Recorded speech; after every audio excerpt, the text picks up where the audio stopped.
am back with Talk to the Mayor. Hope you all had a wonderful Thanksgiving, a great Thanksgiving weekend.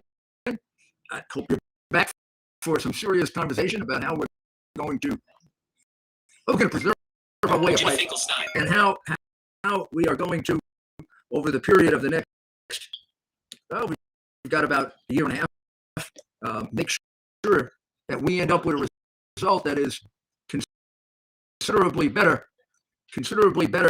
than the result we got this time. So that's going to be our objective. And what we're going to try to do here on this livecast is very, very simple. We're going to try to get you the facts that you're not getting and fill in what's going on in the country, what's going on in the world. Because to a very large extent, the condition of our country is really very much a product of propaganda, the propaganda of the dominant media, which makes up about 80% of what you hear and see. Their level now of lying and cheating and distorting the truth is almost constant. It's hard to even read a straight story any longer in the Times or the Washington Post or their political. It isn't political bias any longer. It's political sickness. It overwhelms whatever ounce of integrity they had left. I guess once they fixed an election, that was kind of it, right? And when I'm talking about fixing an election, I'm meaning covering up the hard drive, which they all did, and they all knew. They're all smart people. There's not a single one of them who doesn't know that Biden is a massive crook. You have to be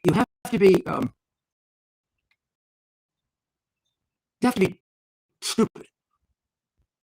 If you take the time to look at what's in the hard drive and you just read it, you have to be as dumb as Biden not to realize that he, over 30 years, has been a massive crook. His son lays it all out for you, just explains it to you.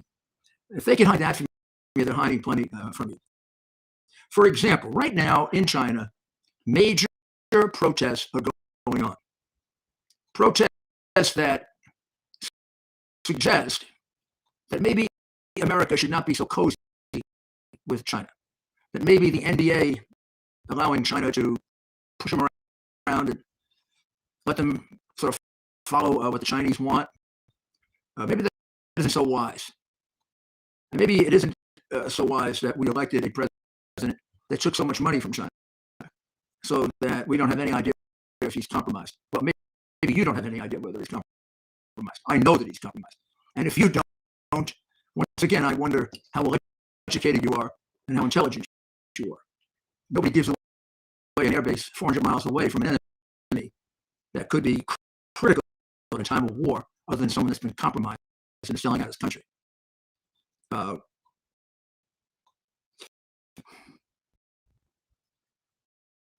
man sitting in the White House really shouldn't be there. I don't know. Should he be out because he's owned by China? Should he be out because of 30 years of selling public office? Or should he be out because he doesn't have the brain cells left to function in a way that he can carry out the duties of his office? And everybody knows it, but they cover it up. And everybody's afraid to say anything about it. Well, the protests in China have reached very, very, very, very heavy proportions, and the government is really cracking down, particularly in the Uyghur areas of China. And it's really over the lockdowns, which gives you an idea of how crazy a policy that was. I mean, Fauci borrowed that policy from China, which he also is owned by. Remember, I mean, it was a giveaway by Fauci that is extraordinary, and I figured it out from that moment on that the man is an agent of China. It always seemed strange that he wouldn't come to the common sense conclusion that it came from the Wuhan lab. But now when you figure that he may himself have been responsible for a lot of the problem in funding gain of function research when it was prohibited by Obama, and he went around Obama's back, and he may have done it not for science, but for money. Since he will not disclose his royalty payments, and we know they're in the millions of dollars, until he until he discloses them, we have every right to presume that they're incriminating. That those payments will show that everything that we've been dealing with this man who takes every position on everything else is for reasons of money. I don't know if you know this because, again, these things are hidden by the press that sucks up to Fauci and is as corrupt as he is. But Fauci was the highest paid employee in the federal government. In addition to that, he got royalties, as did his staff. And at a period of time in which those royalties amounted to millions and millions of dollars. However, the royalties for the period of time that we would be concerned about 2016 to present, they will not disclose. Royalties were paid.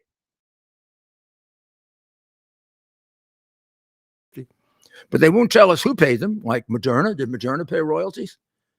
Gee, that'd be funny if they did, because he held everything up for Moderna. I mean, one could say that Bobby Kennedy's book really takes on almost prophetic proportions, if that's right, because Kennedy in the book argues that Fauci was motivated by money in holding back treatments and really frightening people about treatments, because if a treatment had been used that was effective, it would have been difficult to get the emergency authorizations for the vaccines, and he and his friends would not have made billions of dollars, which is what they made on the vaccines.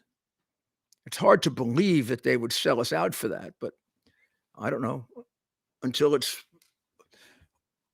all out and all is said and done, I guess we should keep all options open. What we do know is that he has irrationally protected China. We know that because there was a point which I thought was a massive giveaway. About a year ago, when the whole possibility was presented to him that China may have done this on purpose, or even sent people around, if not necessarily developed the virus on purpose to infect, but when the virus escaped, make sure that he sent it around to the rest of the world so that other people would be killed to even up the score for China. And his answer was, well, he doesn't believe that China would do that because they wouldn't kill their own people. Now, unless we have to believe that this PhD who pretends to be a genius is a fool, then he must be aware of the fact that China is the worst country in the world he could have said that about. China has killed more of its own people than anyone. There'd have been no hesitation on the part of Xi in sending out his people to kill other people around the world if Chinese were being killed. And there'd be no hesitation on the part of Xi to develop biological weapons, even though there might be a risk to China. Because if he lost 2 or 3 million people, he'd be the happier for it. Remember, they kill girl babies if they still don't do it. They're wiping out the Uyghur people. They wipe out Christians. They wipe out Muslims, wherever Uyghurs are, but various other kinds of Muslims, Christians. And they wipe out their own people. They have a population problem, and lose 2, 3 million, big deal. And remember, communism leaves you no respect for human life. Abortion up until the moment of birth. They did abortion after birth. It was a girl baby, which, has been advocated by Governor Northam, former governor of Virginia. You got a strange political party there, ladies and gentlemen, known as the Democrat Party. No wonder it has been taken over by evil people. It used to be taken over by evil people. It spent most of its history as the party of slavery. That's why I think the name should be changed. If we're going to go changing all kinds of names out of sensitivities, there's nothing more sensitive than the name Democrat and slavery. Nothing more synonymous. In addition, we've got protests going on in Iran that you're not hearing enough about. There was a very, very good article written today by a very close friend of mine, Madam Rajavi, who is in charge of the National Resistance for Iran. And she writes about the role of women in the protest movements that are going on in 182 different cities in Iran. They are not stopping. They are getting worse. I would say, in talking to the people around her, I talked to her representative in the United States today, Ali Reza Jeff Sadadi, and put him on my radio show. And he basically said what I think I know from others that I've this protest in Iran.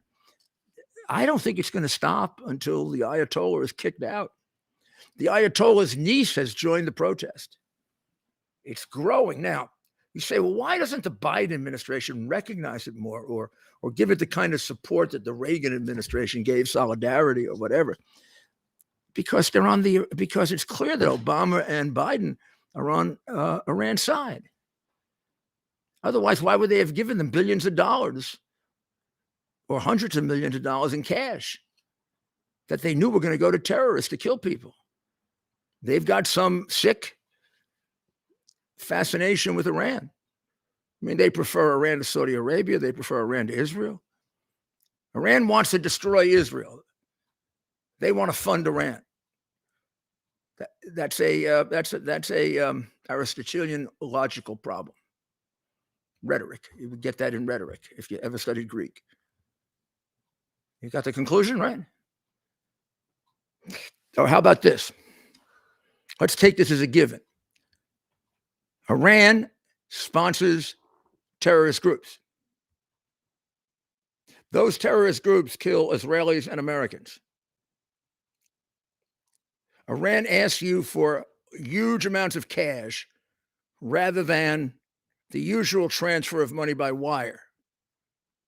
Is it fair for you to assume that they want it so they can give it to terrorists who are going to kill Israelis and your people? Yes. In fact, it's the cautious thing to conclude. Unless you're Barack Obama and for some reason you've got an unholy fascination with the reign of terror and the Islamic extremists. Never could utter the words of Islamic extremists. Something strange about that. I had no problem saying Islamic extremist. I said, how many of my people they killed? No problem going to war with them. No problem saying, we'll fight them to the death. They're not taking us over. Never heard Obama say that. He drew, 10 lines in Syria and like a coward backed down on each one of them. I mean, it's really outrageous. And Venezuela? So, I mean, it seems that Obama and Biden pick all the worst countries in the world to like. And they shun the countries that are the great countries in the world, like Israel. But now he's buying oil from Venezuela. Why doesn't he buy it in Pennsylvania? We don't have a dictatorship. We got a miserable, corrupt Democrat government there. We don't have a dictatorship. Well, I don't think so. Not yet. Give Shapiro a little time. But I mean, we're buying it from Venezuela. They're a communist dictatorship. People are fleeing Venezuela. We're giving people asylum because they'll be persecuted in Venezuela. That's one of the bases on which we're accepting immigrants. And we're buying oil from them to give them money so that they can propagate their dictatorship. When we've got the oil, we've got more oil in the United States than anybody, except our president is a climate change hysteric, radical, hysteric, irrational maniac. The use of fossil fuel is not going to destroy the universe. Believe me, it is not going to destroy the universe. The hysterics have exaggerated this beyond all proportion. And this is really just an excuse to get control of you and to redistribute your money. The better way to deal with any of this is through proper, sensible adaptation to the changes in climate that this universe and Earth have been making forever and ever and ever. So let's see if we can get some calls, and then we'll go on to the Ukrainian war, and we'll talk about Georgia, and we'll talk once again about the I don't know what to call Fauci.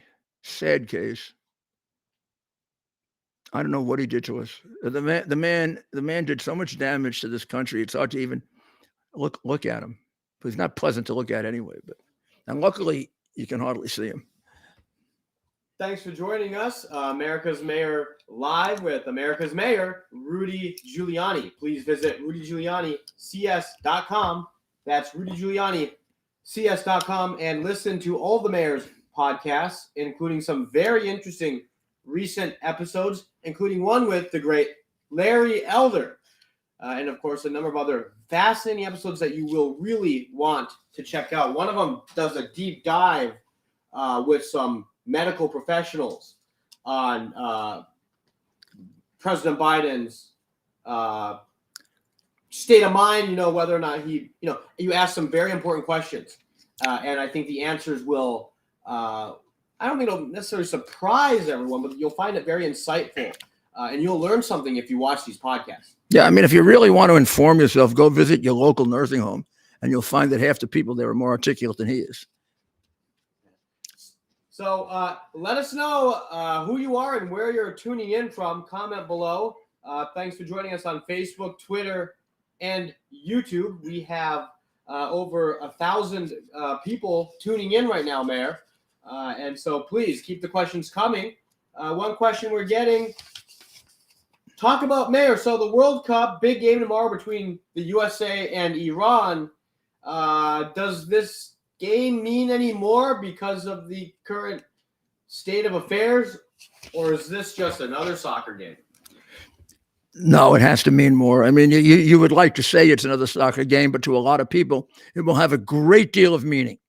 It'll have a great deal of meaning within Iran and complex meaning, because you have the Iranians who are still tied to the reign of terror, and you have the Iranians who are opposed to it, and some of them carrying American flags. So, I mean, I don't know. And when I spoke today to the Iranians who are part of the resistance, they're rooting for the United States, because they say that Iran, despite the fact that the Iranian team has displayed considerable courage in showing their opposition to this kind of slaughter that their government is doing, because a woman had a little bit of hair sticking out of her hijab, the Iranian dissidents believe that they would like to see the United States win, because they say the regime will use this within Iran to show the weakness of the United States. And that right now, although Biden, and they were quite frank about this, Biden is not helping very much. They're praying for a Trump or a Reagan. But remember, Democrats never liberated anybody, right? Except through war. Never through any sophisticated method. And that's because they don't know how to stand up. I mean, they do. Basically, the history of Democrats have been, to get into wars and we run away. And let's set the scene for some folks. I have a feeling, Mayor, some of your audience aren't necessarily watching soccer. Maybe not the biggest soccer audience. So Team USA in the World Cup, which is happening now in Qatar. Team USA is playing Iran in a soccer match. They have been grouped together in the same kind of, group of teams for the first round of the World Cup. So Team USA and Iran, is there anything unique about this? I mean, every 4 years, but it is unusual that these two countries that have been enemies now since the Iranian Revolution. I mean, not the people of Iran, but the regime of terror. Ayatollah Khomeini and now Khamenei, the hostages that they took, the many Americans that they killed in Iraq. The Quds Force is responsible for countless number of Americans that they killed. General Soleimani was in charge of that. Trump sent him to his just reward over Biden's objection, by the way. Biden did not think that was proper to kill Soleimani. I guess Soleimani didn't kill enough Americans. Nor was he in favor of capturing bin Laden. I mean, exactly whose side is he on? I mean, maybe he just says these things because he's stupid and he has to disagree to make himself sound intelligent. I don't know. But who would have been against capturing bin Laden? Even Obama wasn't against it. He was against capturing bin Laden. He criticized killing Soleimani. I don't know how many Americans Soleimani killed. The military will tell you that. They probably falsify it now because they're going woke. But at the time, it was a substantial number. including under the Bush administration. I do not understand how one man can do so much damage to this country after he's taken an oath to protect us. I can't imagine how many lives he's wasted and destroyed because of his dishonesty, his lack of intelligence, and now his dementia. But in any event, the World Cup is a very, very big event, and much like the game between the United States and the Soviet Union in 1980 was riveting. Probably had something to do with shaking up the Soviet Union when we defeated them. I mean, the Soviets were basically professional hockey players, and in those days we used college hockey players. They were basically from Boston College, I believe, and from the University of Minnesota. And it was just a bunch of amateurs against a bunch of very tough, unbelievable professionals. And somehow America won. And it was an amazing moment for the country. Of course, it meant a lot more than just that hockey. You probably have seen the movie Miracle, which does a good job of conveying it pretty, as far as I remember, pretty close to the facts. You've also probably seen movies about the Iranian hostage crisis and the completely embarrassing way in which Jimmy Carter handled it, only to be outdone by Biden's cowardice in Afghanistan, which may be the worst cowardice ever shown by an American president in history. But I mean, Democrats generally have that problem with our military. I mean, they're making them now not into a fighting force, but into a force that knows the proper pronouns to use for the endless number of genders that we have. We're going to win a war with that, right? We're going to win a war because we know there are 57 genders and we get them all right. No, I think it'd be better if we had good aim. That might work a lot better. Good aim might work a lot better. Or martial arts might work a lot better. Or having guys who can swim through holes and come up like our SEALs can. And people doing the things that Biden opposes, like killing bin Laden or Soleimani. You don't think it's important, Mayor, to have all 57 genders equally represented in all phases of battle?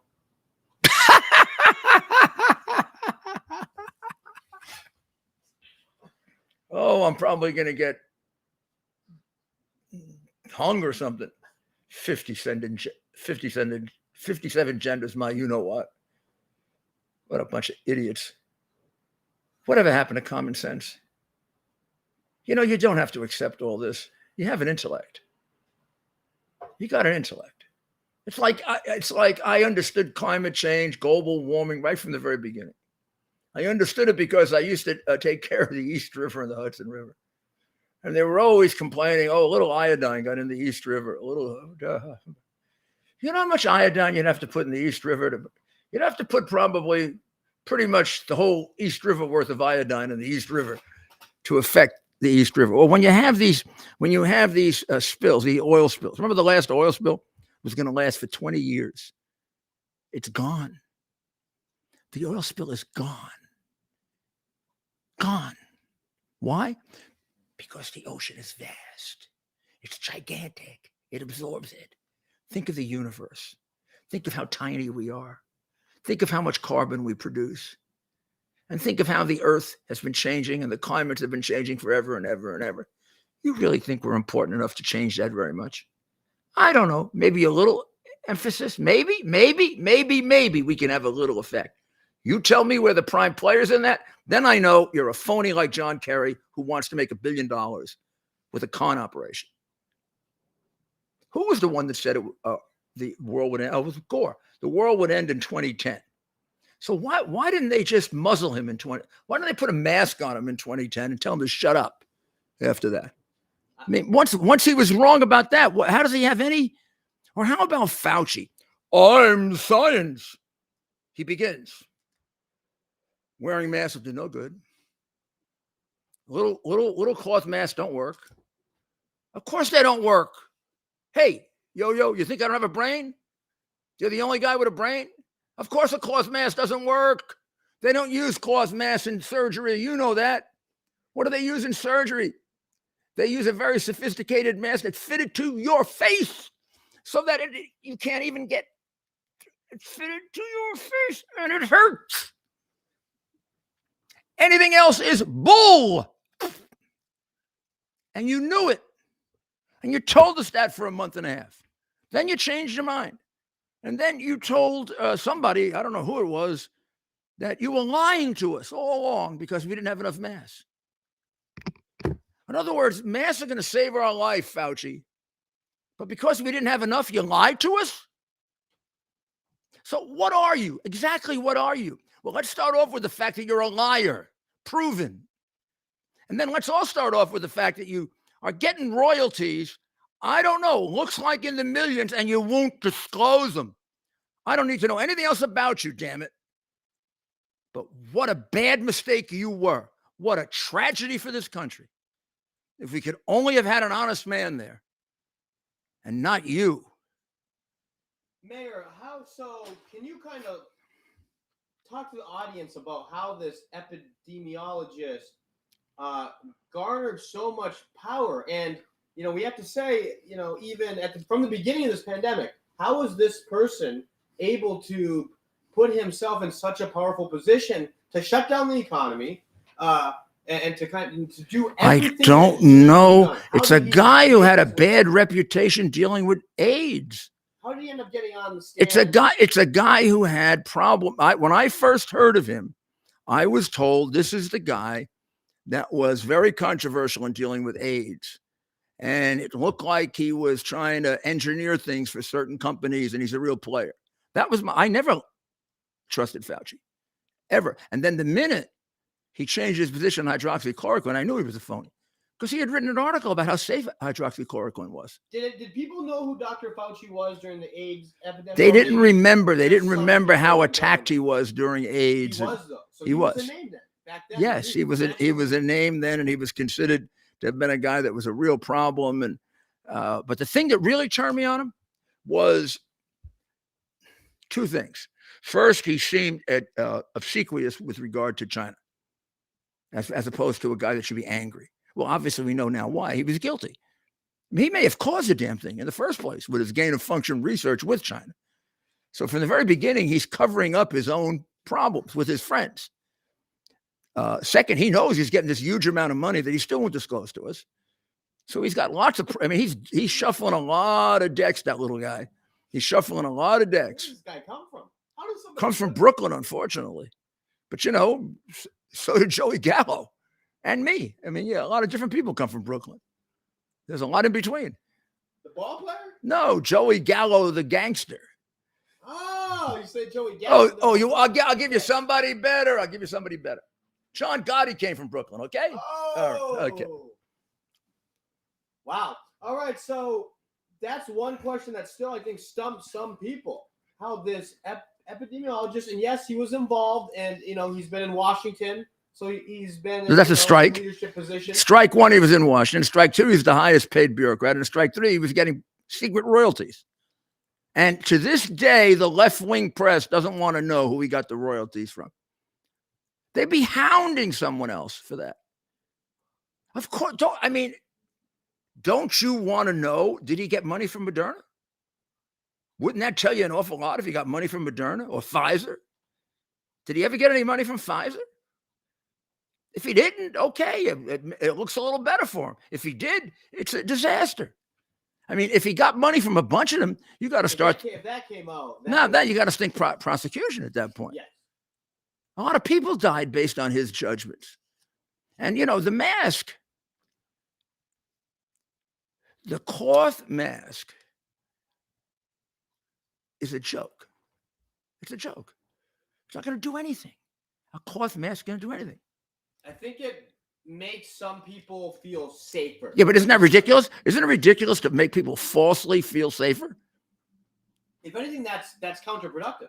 Of course it's counterproductive. Now you see these people walking around outside. There's nobody near them. They got a mask on. I don't know. I hope it's because they're getting face surgery or something. that they're covering up their nose that's just been I mean, in New York, everybody gets surgery. You don't even know who they are anymore. Mayor, what's your reaction when you see little kids being forced into these child abuse? That's even sadder.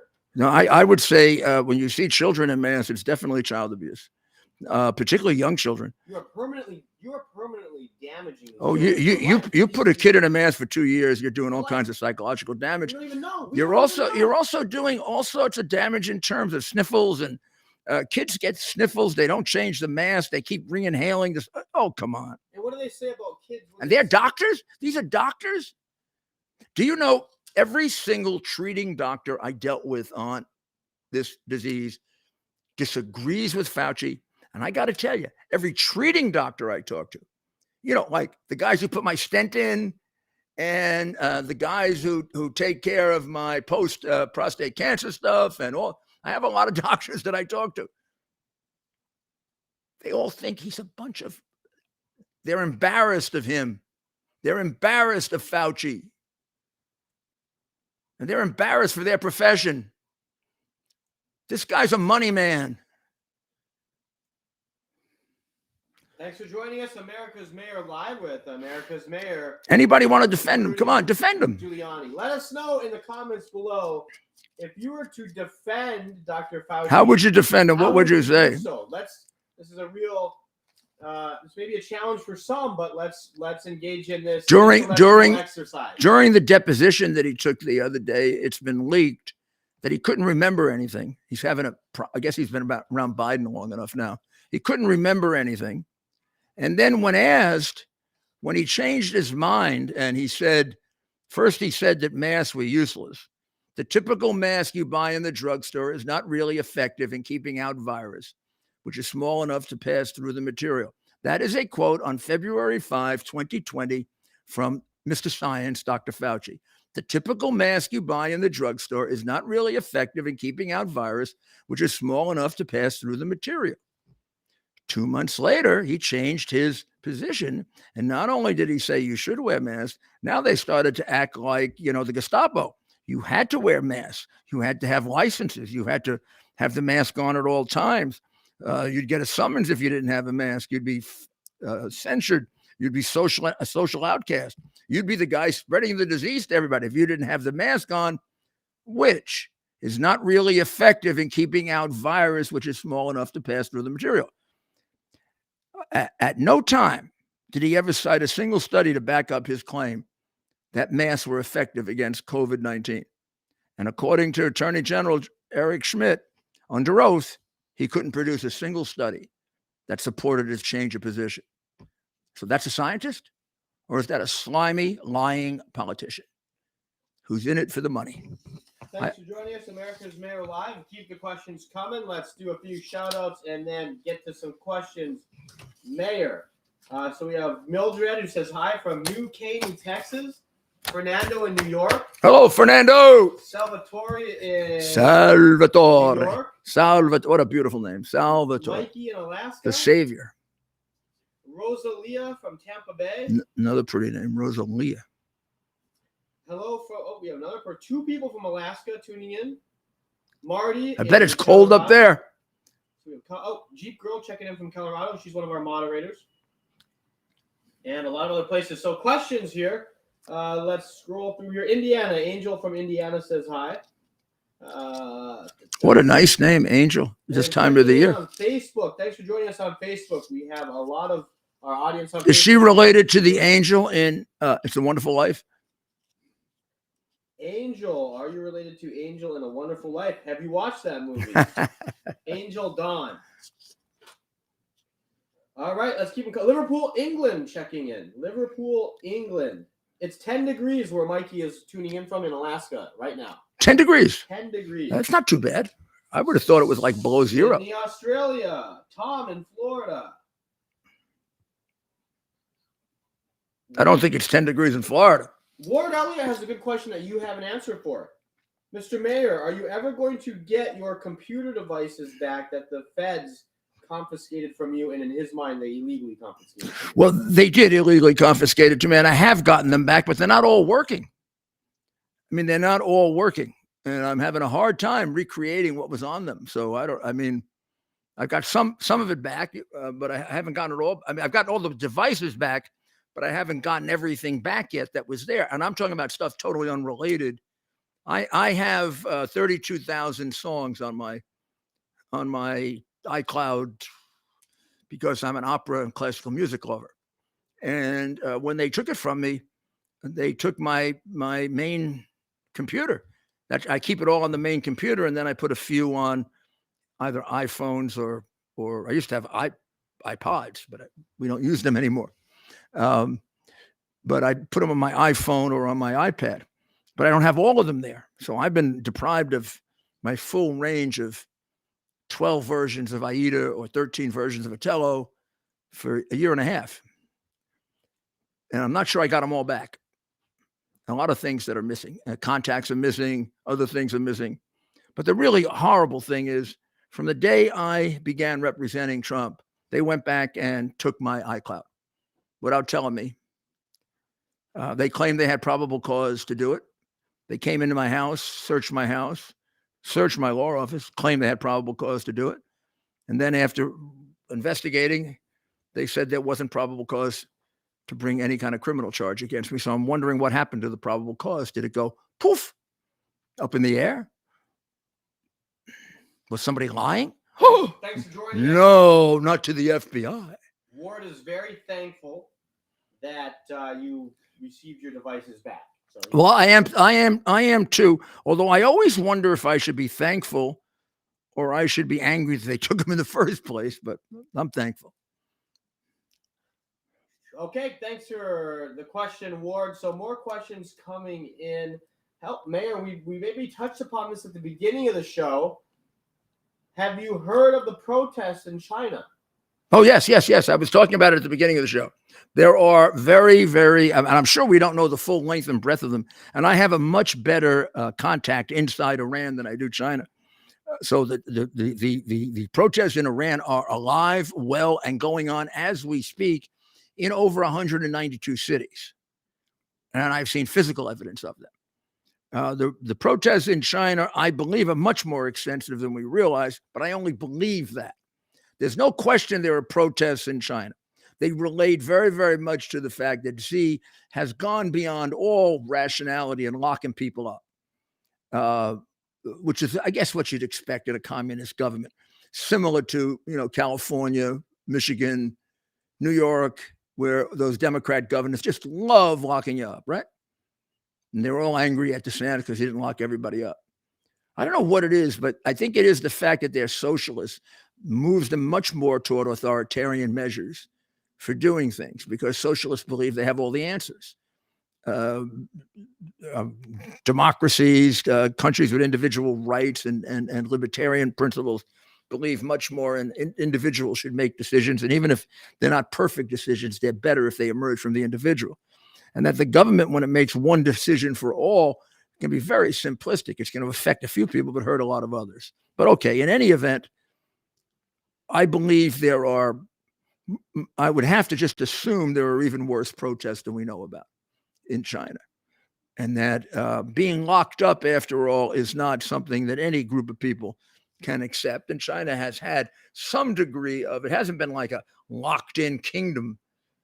It's had some degree of freedom. So taking it away in the dictatorial way in which they do in China, or the way they did in the Democrat states, I can see why there would be problems like there are in the United States. Thanks for joining us, America's Mayor Live. We are rolling along here. Just 20 minutes to go. So get your questions in below, and be sure to visit rudygiulianics.com. That's rudygiulianics.com. And Mayor, what does the CS stand for? Common sense. And of course, you can listen to the mayor on wabcradio.com. If you're in the New York City region, you can tune in live on the air, of course, to WABC Radio and listen to the Rudy Giuliani Show weekdays from 3 to 4 p.m. Eastern. You'll get the mayor's perspective on current events, what's happening in the world, and of course, special guests. And you never know who might just show up on the Rudy Giuliani Show. So you'll want to tune in every day, because you're not going to want to miss that moment, that one show where a big name calls in, or the mayor has a very special guest, or has some insightful comments to make. So tune in 3 to 4 p.m. weekdays, WABC Radio, and then of course weeknights 8 p.m. right here where you're watching now for America's Mayor Live. So more questions for the mayor. We talked about Iran. We talked about China. Of course, Walker and Warnock. So 180,000 votes so far been cast. 2 days, 180,000 votes. Typically, those would be more largely Democrats than Republicans, but have Republicans learned their lesson? And therefore, they too are now voting early. Big question. There's been a big movement on the part of Kemp and Walker and the Republicans to try and get Republicans to vote earlier. I'm sure a lot of people would be curious to get your thoughts on that, Mayor, moving forward. How do you, on one hand, make sure you're competing in these races, right? And doing what the Democrats are doing to ensure that you can be competitive, but at the same time, pushing for election integrity, pushing for common sense when it comes to voting. There was a great deal of controversy over the law in Georgia, which turns out to be way, way more left wing than they're talking about. It's being Jim Crow. It's ridiculous. They're allowing 8-10 days of voting. I think that's a terrible mistake. I think it is inviting cheating. The longer you stretch it out, the more you invite cheating. And to say that people don't cheat on elections is the most simplistic, silly thing I've ever heard. People have been cheating on elections from time immemorial. You give them more opportunities to do it, they'll do it more. Politics is made up of a certain percentage of people that are just plain dishonest. I don't know why it draws them, but it does. Political scandals have been with us from the beginning of our republic. Tammany Hall was in 2 centuries ago. So it's been going on for a long time. And New York is like Tammany Hall today. I mean, their government in New York is made up of a bunch of crooks. You just look at the stuff that comes out every day about Adams and Hochul and the friends they have. And Hochul has us paying 3 times more for tests on COVID than California because the person gave her a $300 million campaign contribution. Adams has this friend, that friend, another friend making, the highest salaries in city government and never done those jobs before. I mean, it's really, and this is the story of Democrat cities like New York, like Philadelphia, like Detroit. That's the ones they picked, to cheat.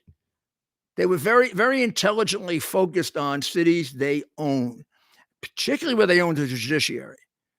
So who picks the judges in these crooked Democratic cities? The Democratic bosses pick the judges, not the people. They get put on the ballot. The minute they get put on the ballot, they're elected by the mindless Democratic vote. So you're actually selected not by the president, not by the governor, but by the local Democratic leader who is going to want his pound of flesh. And thanks for joining us, America's Mayor Live. And as our audience listens to the mayor speak on these things, I just want to remind everyone who this is that's speaking on these things. This is a man who has a track record of success when it comes to fighting corruption, cleaning up the streets. All of us here know the mayor's story, but this is a man who's speaking from experience. And I think, Mayor, what frustrates some people is that you get, these reporters, these journalists who don't have, you have more experience in one pinky than these people on this stuff, and they aren't willing to listen to the facts, and they go with the narrative. Facts? It isn't facts. It's what has to be said so that the establishment will be happy, so that the boss will be happy. I mean, I know a guy. I'm not going to say who he was. He was a big right-wing commentator, a big right-wing. Maybe it's to the right of Rush Limbaugh, to the right of everyone. And he tried to get a job at Fox. He didn't. He went over to CNN. He's now one of the big left-wing commentators. I'm not gonna name names. I would love to guess who this is. Well, we'll talk about it later. I don't want to hurt anybody unnecessarily. It was probably necessary to support his family, but then don't get holier than thou with me. Bingo, that's it. I mean, I can understand if you're not that principled and you have to make a couple of accommodations, but then don't do the holier than thou garbage on me. And we're talking here, and the mayor did, I'm saying this stuff. He probably doesn't want me saying it, but the mayor didn't have to do any of this, and the audience here knows this. You didn't need any of this additional attention. You didn't need to tie yourself to anyone to make a name for yourself. You've made a name for yourself. You did this because it's the right thing to do. This is how you've conducted yourself throughout your professional life, right? You've gone and done the right thing. Honestly, to a point where the journalists used to criticize you for being too moral, for being too much of a good guy, right? And now when you're continuing to take on the establishment and speak the truth. And we end up always being right. I mean, we were right about Russian collusion. We were right about the hard drive. Yeah. I mean, things they castigated us on for years. I was a Russian agent. I was a Russian agent. America's mayor was a Russian agent. What? The New York Times. It's laughable. It's beyond. It's not the lengths that they go in order to socialize, communize. That's not a word. Make our country one world. You know what I was really disappointed in, Ted? There was a really good article. The guy's name, I think, was Chris Lyle or Chris Kirk. It was a really good, rather short article in the Post about the district attorneys who are dishonest and let everybody go. And they're not district attorneys. They're public defenders who are made district attorneys. And then they let all the criminals go. Prosecutors in name only. He named them Pinos, which I thought was very cute. And he pointed out who they are. Krasner in Philadelphia, Bragg in New York, Fox in Chicago, and a whole bunch of others. He left Soros's name out. Now, I'd have to ask Mr. Kirk. I would love to call him and find out, why did you do that? What are you afraid? I mean, there's no way you can write that article without pointing out that the common link between all those people is that Soros contributed the massive amount of millions of dollars. People don't donate millions of dollars to DA's campaigns ever. And whoever contributes to DA's campaigns in other cities. I mean, would you contribute to a district attorney's campaign in Cincinnati? Unless you knew the guy, right? Well, this guy's contributed to district attorney's campaigns in 40 cities, and he's put in $50 million. He's obviously got an agenda, all right? We're not stupid. His agenda is to let criminals go free. The result of criminals go free is a number of those cities that he put the money into had record homicides last year. I say he killed people. I say that he deliberately killed people. He's an accessory to murder. These people would be alive if these criminals weren't let out. And the press is afraid to mention his name. What does this guy have on them? I remember Fox going batty when Newt Gingrich brought up his name, and the people on it wasn't the 5, it was the outnumbered. People on Outnumbered, I mean, they almost fainted. They closed down the show. They stopped the show. Nobody should. Why did you mention Soros? I know he accuses you of being anti-Semitic. You can't say his name. You're anti-Semitic. Well, my challenge to him is, if he would like to accuse me, that I am willing to sit down with him and prove that I'm a better Jew than he is. Well, anyone that goes after you, Mayor, is anti-Catholic. No. If he wants to accuse me of being anti-Semitic, I am willing to have a lengthy conversation with him about how I am a much better Jew than he is. And there's a very specific reason for it, and he knows what it is. Can you share with the audience, or is that something? We will one of these days. One of these days. So that's a story for another episode. So thanks for joining us. People can probably figure it out if they're smart enough. America's Mayor Live on a very exciting Monday night. Great audience tonight. Thanks for joining us. Go to rudygiulianics.com. Check out all his latest podcasts. There's a store. Check out the merchandise and support America's Mayor, Rudy Giuliani. Let's get some more questions here. We have another 10 minutes to go. Do you want to make a prediction on tomorrow's soccer match between the United States and Iran? 2 p.m. start. The mayor will be on the air WABC Radio. But I'll be talking about it. I'll be watching it. I'll be watching it and talking about it. So you want to tune in to WABC Radio. While I talk about all these other things, well, who knows what's going to come up tomorrow? We never know. That's the exciting part of it. We never, ever know. So ask away. Questions are coming in. Lots of questions, Mayor. Well, I'm going to say America's going to win. They got to score a goal. We have to win. It'd be kind of embarrassing to go through the whole World Cup and not score a goal. I mean, their defense is fabulous, but I mean, to win, you have to score. Somebody must have told them that, right? Do you think the coach forgot to tell them they have to score? Mayor, okay, so the 1980 Olympics, Winter Olympics. Yeah, I remember that. Boy, I went crazy when they I were said in New York. The Olympics were in New York, Lake Placid. Up in LA. I wasn't there though. I was in my Manhattan apartment. Yeah. Working. Yeah. You can't be taking 2 weeks off. Yep. For the Olympics. Yep. So that was 1980s, Lake Placid. The big victory, and of course, the Team USA Russia game, if my understanding is correct, was a semifinal match, and the actual championship was it against Finland? It was, and we won. But Finland could have won it. But nobody would have cared. I mean, people were so focused on the but winning the actual championship also was fabulous. And it was amateur. And the big deal was. But Finland was amateurs too. Russia had professionals, as they always did. Yeah. Because nowadays, yeah. I mean, and then the NHL, of course. See, communists cheat because communists have no morals. No, I'm serious. Read Marx. If you think there's anything that I'm exaggerating about, challenge me, and I'll go get Marx out. I got the books over here, and I'll read it. I'll show you I'm not exaggerating. Marx believes all morality should be suspended in the interest of communism. Whether it's morality with regard to money, morality with regard to sex, morality with regard to dealings between people. You know, if FTX was useful in destroying our economy or hurting our economy, that was a good thing.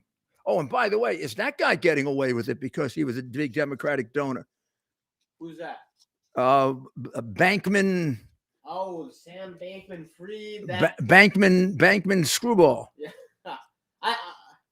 Billions of dollars people gave this guy. So explain. Billions of dollars. Would you have given that guy a penny if you looked at him? I would have hired that guy to wash my plants when I was out of town. I know I put a lot on appearance. I put a lot on appearance because I'm a trial lawyer. I always wanted my client to be dressed up, don't look like even mafia guys knew not to dress up like mafia guys. I mean, that's interesting. Their lawyers would tell them, "Would you get rid of the damn pinky ring? My God, get rid of the pinky ring." Yeah, see the pinky ring. Get rid of the mafia thing. Get rid of the pinky. Get rid of the $10,000 cuff. How about we don't have the lapels coming out to here, huh, John? They would try very hard to make him look, buttoned up. There's a balance. Why? Because this is just human psychology. Human beings make many, many judgments based on appearance. We do. In fact, we make more judgments based on appearance than anything when we're starting to get to know somebody. A jury doesn't get to know a defendant. A defendant usually doesn't even testify. And if he testifies, it's going to be maybe 1 day out of 20. By the time the defendant gets on the witness stand, the jurors already decided what they think of that person. They've heard all these things about him, but most importantly, they've watched him. If you look the part, they're going to convict you. If you don't look the part, you got a shot. Now, this has got to be that our society is getting warped. This guy looked like a jackass.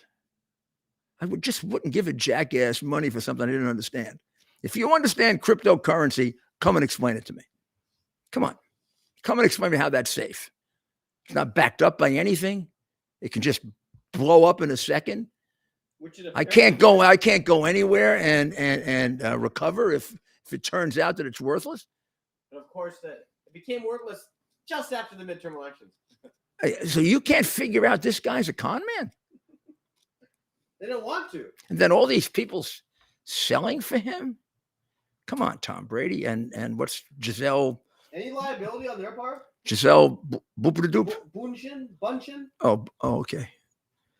Yeah, I mean, now can they get into trouble, Mayor? Yeah, sure. I mean, it depends on how far they went in their advertising, how much due diligence they did.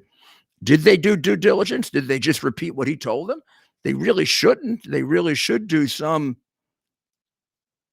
I mean, I would think Brady is going to have to explain why he thought it was legitimate.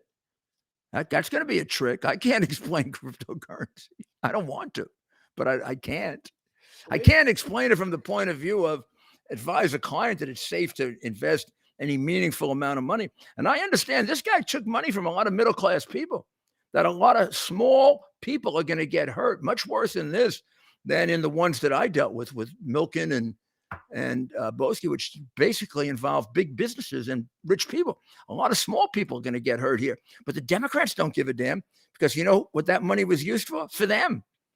And there's this unbelievable article in the Atlantic where they praise him. Oh, it's so unusual that a guy that donated to such wonderful causes. And I'm thinking, what causes did he donate to? Leukemia, Tunnel to Towers. He donated to the Democratic Party. It's a freaking criminal organization. I mean, at the top, the Biden crime family runs it. You might as well give some of the money to the mafia, pal. Thanks for joining us. Just a couple minutes left. Maybe I will squeeze in a couple questions because we're getting a lot of them tonight, Mayor. What was your first high-profile case in the courtroom?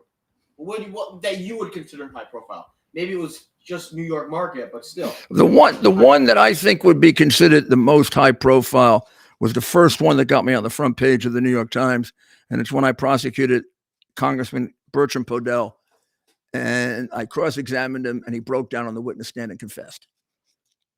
And it was described as a Perry Mason moment. And I was described as a great cross-examiner by the New York Times that has since, done away with the article. The article's no longer available? No, it's available. That was a joke. That was funny. It was a... here's a challenge. If you can find me, the Mayor may have a copy. If you can find me a copy of that New York Times cover, that would be something else.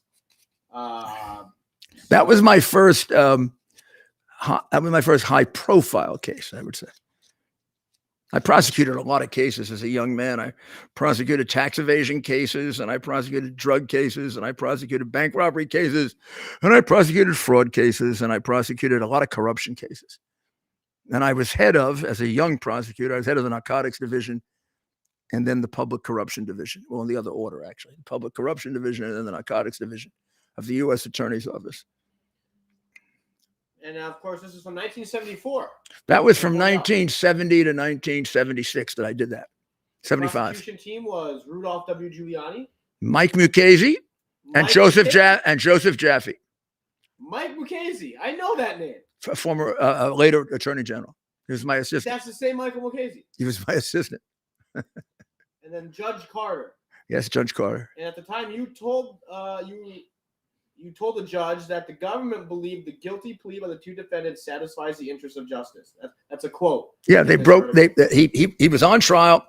He was being cross-examined. He was being cross-examined, and he broke down, and he testified, and he asked to plead guilty.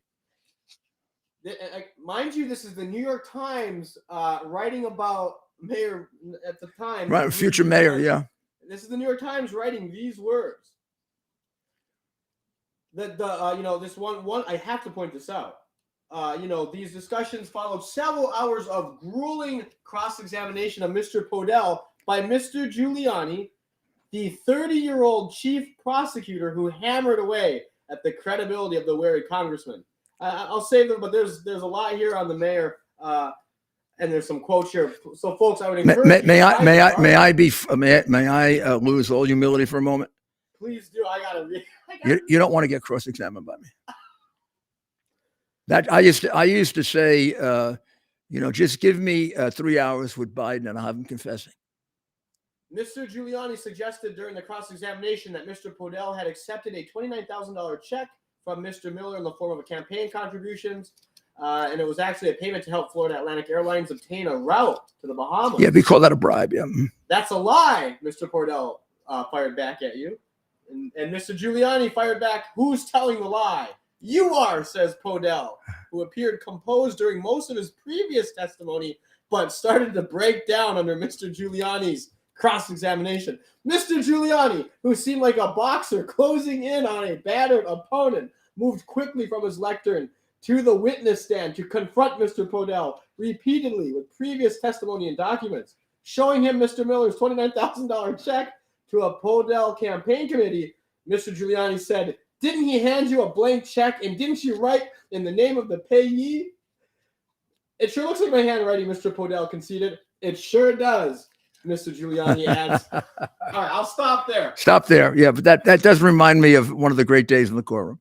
Wow. And mind you, folks, this is I have to repeat this, is the New York Times. I used to teach cross-examination. It's an art that I worked on very, very hard, because prosecutors generally are not good cross-examiners because they don't have to do it a lot, because defendants don't testify. Prosecutors are very good at direct examination. They're very good at summations, but they generally don't have to cross-examine. Defense lawyers are much better cross-examiners. Now, just in case I had to cross-examine, I wanted to be the best cross-examiner in the courtroom. So, and I had a Judge Lloyd McMahon, who trained me to cross-examine. I read books about it. I practiced. And by the way, the cross-examination of Podell was very easy because I spent 3 days cross-examining Mike Mukasey, who played Podell. I practiced it. And Mike Mukasey was working with twice the IQ of Bert Podell.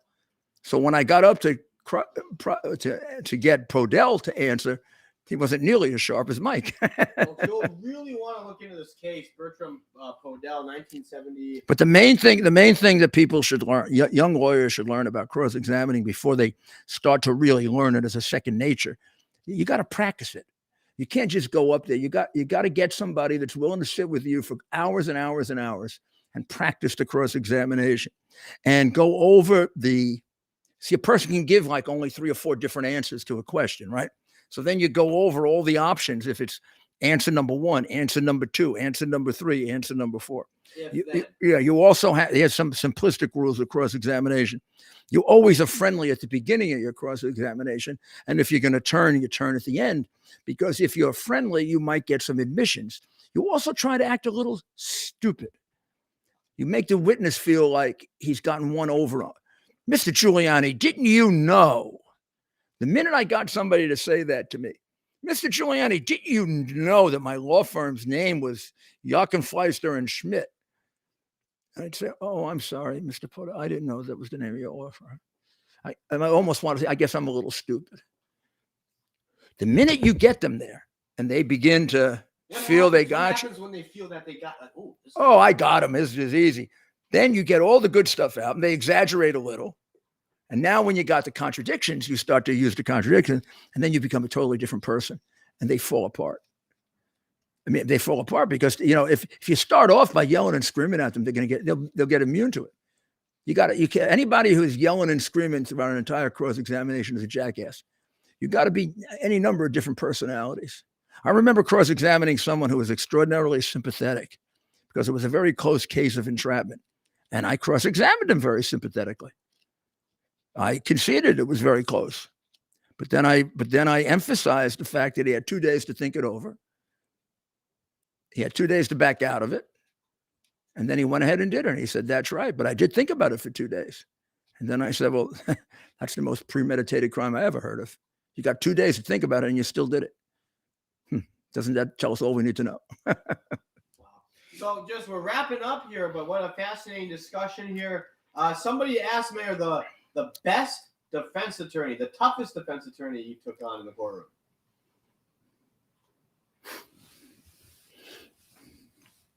Well, I mean, Dershowitz, but he was more of an appellate attorney. Can you describe to people the difference? Alan, I argued 4 or 5 cases against Alan. I debated Alan at Harvard a lot, and he's a good friend. At Harvard? Yeah. When he taught there. Yeah. I mean, debates for the class on different points of law. Wow. Jim LaRosa, who represented Podell, was a very fine trial lawyer. He represented him. Tom Puccio, who represented Stanley Friedman, which was the main political supporter of Ed Koch that I convicted. Probably the case that put me in contention for being mayor. What case was that? It was a racketeering case against the New York City Parking Violations Bureau for taking millions of dollars of bribes on parking tickets by Ed Koch's two main political bosses. One, Stanley Friedman, who was the boss of the Bronx, and the other, Donald Maness, who was the boss of Queens, who committed suicide before the trial. Back then, they were real political bosses. I don't know if you have that anymore. You're damn right we do. They still do. Absolutely. Democratic Party is as crooked today as it was then. Just read the papers every day. Just read the people that get appointed, the money they get. Look at the way these contracts are given out. And you want one big indication of it? We have a second? Yeah, we have Mayor. I'll give you one big indication of it. Here we go. Just one big indication of it. I'm going to write it out. If you can watch it here. I'm going to use my nice blue pen here. Okay. Really zoom in on this. All right. Here's Florida, right? Here's Florida. Yep. Okay. Florida has a budget of let's see. Florida has a budget of $98 billion. Okay? Okay. And it has 20 million people. New York City has a budget of 105 billion, and it has 9 million people. What's the difference here? Is New York does New York give twice as good service as Florida? Or does New York steal twice as much as Florida? I submit New York steals twice as much as Florida. So point these numbers again. Let us know what we're looking at. You got a difference of 98 billion, right? Yep, 98 billion Florida, to 105 billion. 105 billion New York. Do it per person, and it's ridiculous. Yeah. So Florida, 98 billion. So similar budgets, right? Almost you could round both of them to around 100 million. Yeah. Florida's got over twice the population. Yeah. Meaning what's happened to the money? What's the answer? It's being stolen.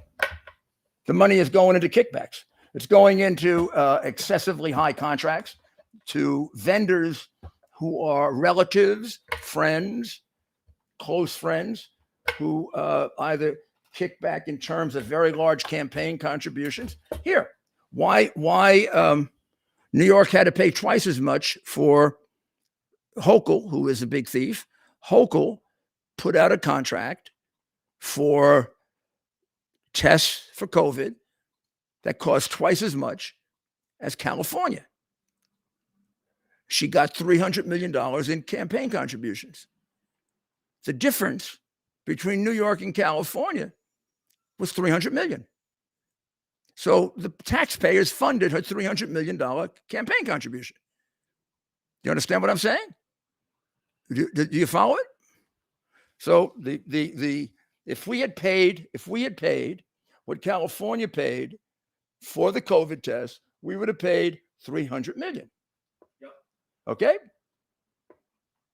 We paid instead $640 million. The company gave her a $300 million campaign contribution. Yep. Well, where did it get the $300 million? From the taxpayers of the city of New York. It's in the budget of New York City to pay for that. This is a publicly funded campaign. It's also known as a damn crime, which isn't prosecuted because the DAs are. Oh, well, we'll be back tomorrow. There'll be plenty for us to talk about tomorrow. Unfortunately, I only can report to you the truth, and the truth is New York is a corrupt city and state. Any city, any state that's been under Democrat rule for this long is corrupt. The last two Democrat governors left in scandals. This one already has 3 scandals. Why is she going to break the mold? 20 years of Democratic rule. We haven't had an elected Democrat make it without going out on scandals. And we still blindly, Pavlovian response, we vote stupidly Democrat. Maybe we can change it. God bless you. God bless America. And we'll see you tomorrow night. And go to Rudy Giuliani CS.com. Look at some of those early podcasts. Take a look at how much of this we predicted. Take a look at the proof of what a crook you have sitting in the White House. It's astounding, disgusting, and sometimes it makes you depressed. But we're going to change it. God bless America.